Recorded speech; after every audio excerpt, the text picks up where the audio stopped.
I always thought I lived in the safest, most boring place in the world. My town was small, predictable, ordinary, but everything changed the day I woke up, and everyone was gone. Every single person, except me. The air is unusually still, and the sun filters through a grayish haze. I walk to my neighbor's house and knock on the door. At first, I didn't notice anything strange. The street was quiet, sure, but I thought maybe it was just an off day. But then, I knocked on Mrs. Callahan's door. She always answered. Always. But this time, nothing. A breakfast plate sits half-eaten on the table, a cup of coffee steaming beside it. The scene shifts to other houses.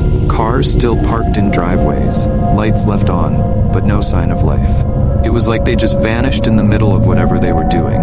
No screams, no chaos, just gone. As I wander deeper into the town, the unease grows. The sound of faint whispers drifts in and out of the static.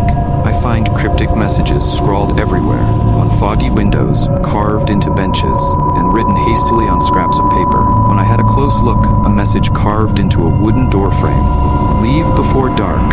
Kept seeing these warnings everywhere. At first, I thought it was a prank. Something left by whoever had done this. But the more I saw, the more I felt like the warnings weren't meant for whoever came after. They were meant for me. The static noise intensifies, seeming to follow me as I explore.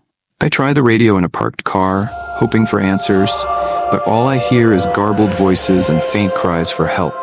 There was no one to call, no one to ask for help. But the worst part wasn't the silence. It was the sound. The static wasn't just noise. It was alive. It moved with me, grew louder when I lingered too long in one place. Then I noticed the radio started sputtering, and for a brief moment, a voice breaks through.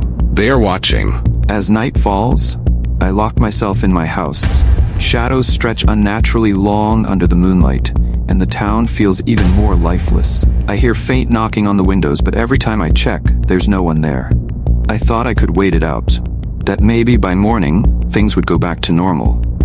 But then I heard the first knock, and another, and another. I barricade the door and retreat to my bedroom. On my bedside table, a folded note suddenly appears, written in shaky handwriting. They come at midnight. Don't let them in. As the clock strikes midnight, the house begins to shake, and the whispers grow louder. I peek outside to see the town changing. Streetlights flicker erratically, buildings warp as if caught in a heat wave, and the glowing spiral symbol appears in the town square. I should have left. I know that now, but something about the spiral, it called to me. I couldn't stop myself from going to it. Then I started walking toward the glowing spiral, the whispers now deafening. Figures emerge from the shadows, tall, distorted creatures with glowing eyes. They don't move, but they watch, always watching. As I step into the center of the spiral, a blinding light engulfs me. When the light fades, I find myself in a desolate, otherworldly void, surrounded by faint images of the missing townsfolk. They reach out, their faces frozen in silent screams. Hey, weren't gone.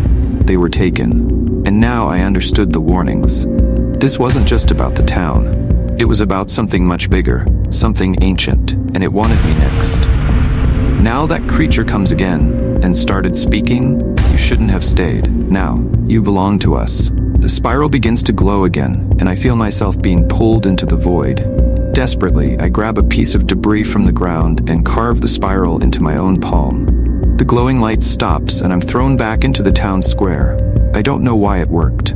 Maybe the spiral was their symbol, their weakness. All I knew was that I wasn't safe. Not yet. I run back to my house, grab a bag, and speed out of town. As I cross the town's border, the static fades, but the glowing spiral remains etched in my palm, faintly pulsating. Months later, I sit in a motel room, staring at the spiral scar on my hand. The news on the TV shows footage of other towns disappearing, each with the same glowing spiral in the center. I thought I escaped, but I was wrong. Whatever took my town, it's still out there, and it's spreading. There's a knock at the motel door. I open it cautiously, but no one is there, just a note on the ground.